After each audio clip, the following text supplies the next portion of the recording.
ناظرین، ماہ رمضان کا مقدس مہینہ ہے اور شیاطین قید ہو چکے ہیں، لیکن شیاطین کے تربیت یافتہ چند شاگرد جن کا کام یہ ہے کہ مسلمانوں کے روزوں کو خراب کیا جائے، رمضان المبارک کی برکات سے محروم رکھا جائے، کبھی تراویح پر سوال اٹھاتے ہیں کہ تراویح سنت مؤکدہ ہے، نہیں ہے، مستحب ہے، نہیں ہے، یا کتنی پڑھی گئی، اور کبھی افطار کے وقت میں رخنا ڈالتے ہیں اور یہ بات ثابت کرنے کی کوشش کرتے ہیں کہ جو مسلمان روزہ رکھتے ہیں ان کی افطاری کا وقت درست نہیں ہے۔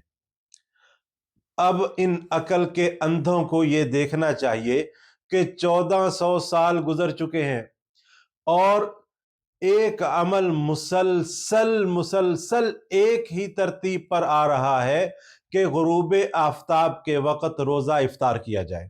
ناظرین، ان میں ذرا برابر بھی عقل نہیں ہے، چاہے وہ فضل ہمدرد ہو یا اسی طرح کے کوئی اور لوگ ہیں۔ یہ لوگ صرف اور صرف تشکیک یعنی شک پیدا کرتے ہیں مسلمانوں کے دلوں میں تاکہ ان کی عبادت کا اثر ختم ہو جائے، ان کی عبادت کی حلاوت ختم ہو جائے، اس شک میں پڑے رہیں کہ پتہ نہیں ہوا یا نہیں ہوا۔ ناظرین، چند ایک شر پسند عناصر ایک آیت قرآن کی لے کر آتے ہیں اور یہ کہتے ہیں کہ قرآن پاک میں آیا ہے ثم اتم الصیام الی اللیل، پھر روزے کو رات تک مکمل کرو۔ یہ جاہل لوگ انتہائی بےہودہ تعویل کرتے ہیں کہ کسی بچے کو بھی کہا جائے کہ جناب رات کب شروع ہوتی ہے تو وہ بچہ بھی کہتا ہے کہ جی رات تو اندھیرا ہونے کے بعد شروع ہوتی ہے، جس طرح ان کا فقہ جعفریہ کا مسلک ہے کہ رات اندھیرا ہونے کے بعد افطار کیا جائے۔ اہل سنت کا طریقہ افطار یہ ہے کہ غروب آفتاب کے وقت کیا جاتا ہے۔ اب کیا یہ علماء حضرات اپنی طرف سے یہ بیان کرتے ہیں کہ جی غروب آفتاب کے وقت افطار کیا جائے، اور کیا یہ قرآن کی مخالفت کرتے ہیں؟ ہرگز ایسا نہیں۔ علماء اکرام ہمیشہ سے صرف اور صرف اللہ کے رسول صلی اللہ علیہ وسلم کے بتائے ہوئے طریقے کو آگے لے کر چلتے ہیں، نہ کہ اپنی عقل استعمال کرتے ہیں۔ اب چلا جائے کہ آخر یہ مسئلے کا حل کیا ہے۔ ناظرین، جب ہم قرآن پاک کی کسی بھی آیت کو دیکھتے ہیں تو اس کی تشریح ہمیں بالکل آسان طریقے سے احادیث طیبہ کے اندر مل جاتی۔ ہر آیت کی تشریح تفسیر ہمیں حدیث میں ہی ملے گی۔ اب ہم رسول اللہ صلی اللہ علیہ وسلم سے سوال کرتے ہیں کہ یا رسول اللہ، آپ بتا دیجئے کہ یہ جاہل ہمیں کہتے ہیں کہ ثم اتم الصیام الی اللیل، رات تک روزہ افطار کرنا ہے، آپ فرما دیجئے کہ کس وقت روزہ افطار کریں؟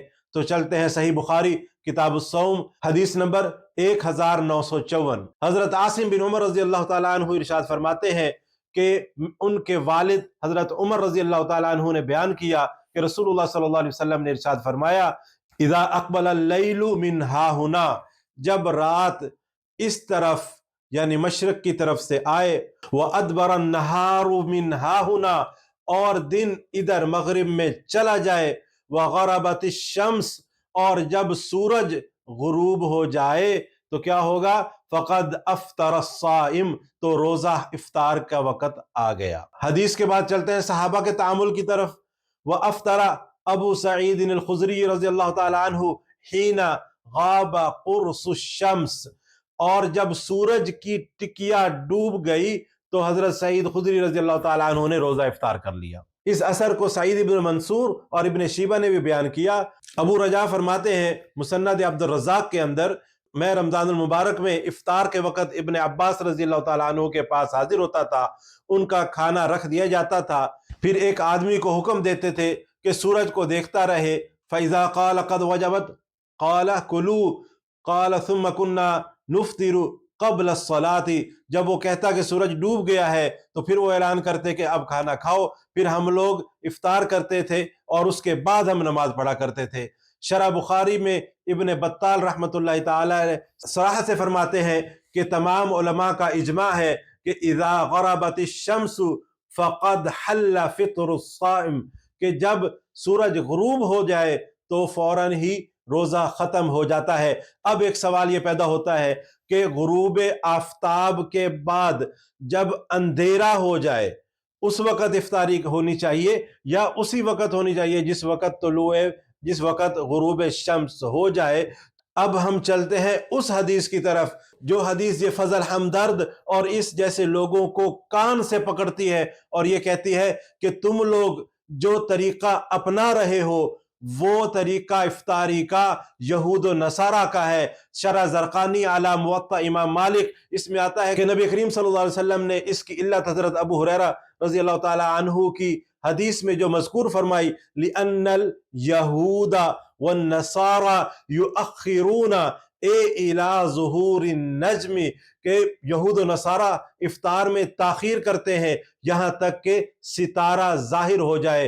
اور یہ والی جو روایت ہے آپ کل کو یہ نہ کہہ دینا کہ جناب یہ ضعیف ہے، اس کے آپ حکم بھی دیکھ لیں۔ سنن ابی داؤد کتاب الصیام اور حدیث نمبر 2353 ہے۔ اسی طرح مسند احمد ابن حنبل مسند ابی ہریرہ کے اندر اور متعدد اسانید سے یہ روایت ہے۔ سنن کبریٰ للبیہقی کتاب الصیام، اس میں بھی یہی ہے۔ اسی طرح شعب الامام للبیہقی باب الصیام میں بھی حدیث ہے۔ اب حکم کی طرف چلتے ہیں۔ اس کے حکم میں امام نووی رحمۃ اللہ علیہ فرماتے ہیں حدیث حسن، ابن حجر فرماتے ہیں سند جید، البانی فرماتے ہیں حسن، اور یہ ابی داؤد کے اندر بھی ہے۔ اس وقت تک لوگ خیر پر رہیں گے جب تک کہ افطاری میں جلدی کرتے رہیں گے، اور یہ چیز کہاں پر ہے؟ بخاری میں بھی ہے اور مسلم میں بھی ہے، اور بعض میں اسی طرح ابو داؤد میں اور دوسری جگہ پر جو علت بیان کر دی میں نے پہلے بھی بتایا کہ لِأَنَّ الْيَهُودَ وَالنَّصَارَى يُؤَخِّرُونَ،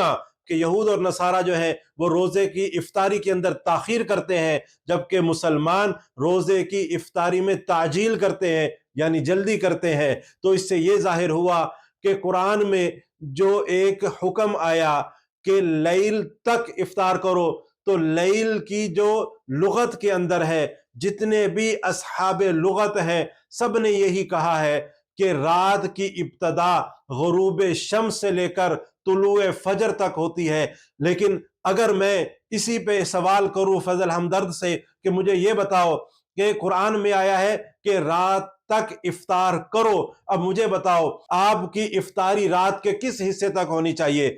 کہیں پہ بھی یہ تو آپ ثابت نہیں کر رہے ہو کہ افطاری رات کے پہلے حصے میں ہو، دوسرے میں ہو یا تیسرے حصے میں ہو۔ اب میں اگر یہ کہوں کہ آپ افطاری کو لے کر چلو صبح اس وقت تک جب تک کہ رات ختم نہ ہو، رات کے آخری پہر کی طرف، تو اگر تمہارا جو جواب وہاں ہوگا، ہمارا یہ جواب یہاں ہے کہ ہمیں حدیث میں بتا دیا گیا کہ غروب آفتاب ہی رات کی ابتدا ہے، اس لیے مسلمانوں کے روزے شیطان کے نقش قدم پر چلتے ہوئے خراب مت کرو۔ شیطان بندھا ہوا ہے، تم بھی بندھ جاؤ، آرام سے اپنی عبادت کرو، اپنے مسلک کے اعتبار سے، اپنے دین کے اعتبار سے۔ اہل سنت والجماعت تمام مسالک اس بات پر متفق ہیں کہ افطار کا وقت غروب آفتاب فی الفور ہے، نہ کہ رات کے 9 بجے 10 بجے۔ اور اگر تم نے ستارہ دیکھ کر افطاری کرنی ہے تو پھر تمہیں تمہارا یہود و نصارہ والا مذہب مبارک ہو۔ ہم مسلمانوں کا جو مذہب ہے اس کے اعتبار سے تعجیل افطار ہی ہے، اور جو غروب آفتاب کے وقت ہے۔ وآخر دعوانا ان الحمد للہ رب العالمین۔